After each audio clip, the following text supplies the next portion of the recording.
A estrutura rítmica de Cidadão Kane prontifica a transição entre o clássico e o moderno. Veja, na construção do primeiro ato do filme, nos já é apresentado essa estrutura rítmica pela qual nós caminharemos durante todo o filme. Logo ao início, nos é apresentado o mistério, Rosebud. Em seguida, o cinejornal. Um primeiro contato direto com Charles Foster Kane. Nesse cinejornal, a gente entra em contato com esse personagem pela voz de um jornalismo sensacionalista. Claro, nós não estamos entrando em contato verdadeiramente com Foster Kane. Nós estamos entrando em contato com episódios polêmicos da vida desse personagem. E logo em seguida, na ruptura entre um primeiro e o segundo ato, isso já nos é dito. O jornalista que percorrerá durante todo o filme uma estrutura jornalística de cinema já nos diz logo nessa transição: esse cinejornal não basta. Esse cinejornal não responde sobre o que é e o que foi Charles Foster Kane. Então, ele vai recorrer justamente à última palavra proferida pelo nosso personagem-chave, Rosebud. O que então teria sido Rosebud? E nosso jornalista vai tentar explicar o que seria essa palavra. E nessa estrutura do filme, essa estrutura dialética que o filme precisa se compor, na medida em que ele está contando a história da vida de um homem, na busca do que é Rosebud, nada mais comum do que essa estrutura rítmica seja apresentada a partir de um filme super elíptico. Cidadão Kane precisa ser um filme elíptico. E o que significa isso? Significa dizer que Cidadão Kane precisa da construção temporal em que a gente é jogado radicalmente de um tempo para outro. Nós vamos para frente, nós vamos para trás, nós vamos percorrendo essa história com flashbacks constantemente.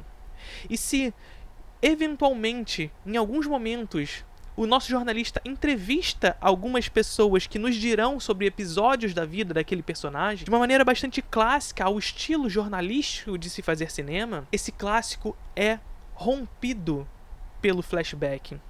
E veja, nessa estrutura dialética em que se compõe o clássico e o moderno se colocando frente a frente, se confrontando para gerar o movimento do filme, nós temos duas respostas sobre o que seria Charles Foster Kane. Uma primeira resposta que se dá pelo cinema clássico, pelo cinejornal que se apresenta no primeiro ato. Aquilo, porém, como dito pelo nosso personagem, o jornalista, não responde sobre o que é Charles Foster Kane.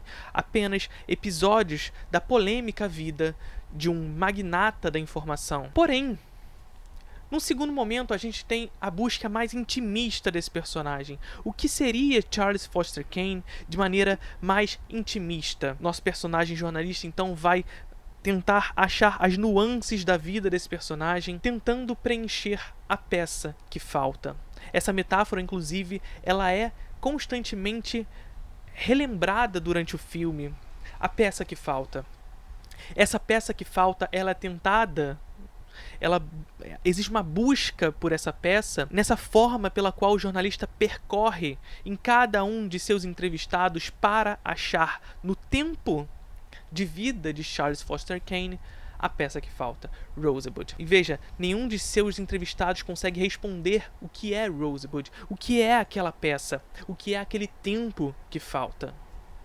O que é aquele tempo? Cidadão Kane é um filme sobre tempo, é um filme sobre memória, e, portanto, nem o cinejornal, nem esse jornalismo mais intimista consegue buscar, de fato, o que é a peça que falta. Porque em nenhum dos dois casos nós estamos falando da vida, de fato, de Charles Foster Kane.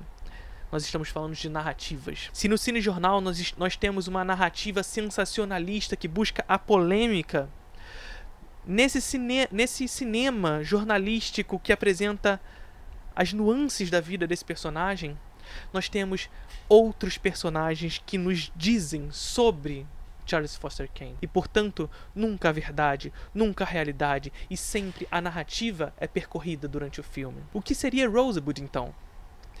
Como descobrir o que é Rosebud se Rosebud morre junto com seu personagem? Claro, Orson Welles nos apresenta o que é Rosebud ao final. Mas perceba, nem o cinejornal, nem o cinema intimista, nem o jornalismo intimista que se apresenta logo depois, responde que é Rosebud. A peça continua faltando.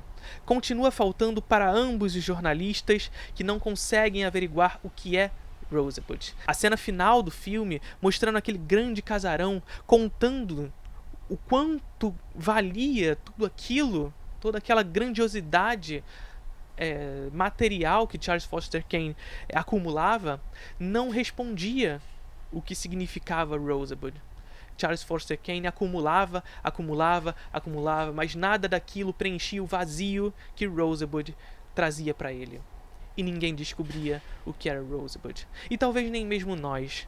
Apesar de ao final nós vermos Rosebud, a resposta materialista que Orson Welles nos dá sobre Rosebud só nos é encarada também enquanto narrativa. Nós, enquanto personagens afastados daquilo, jamais conseguiríamos expressar a força do símbolo individual, personalista, para um único homem. Cidadão Kane, de fato, é um dos grandes filmes da história do cinema.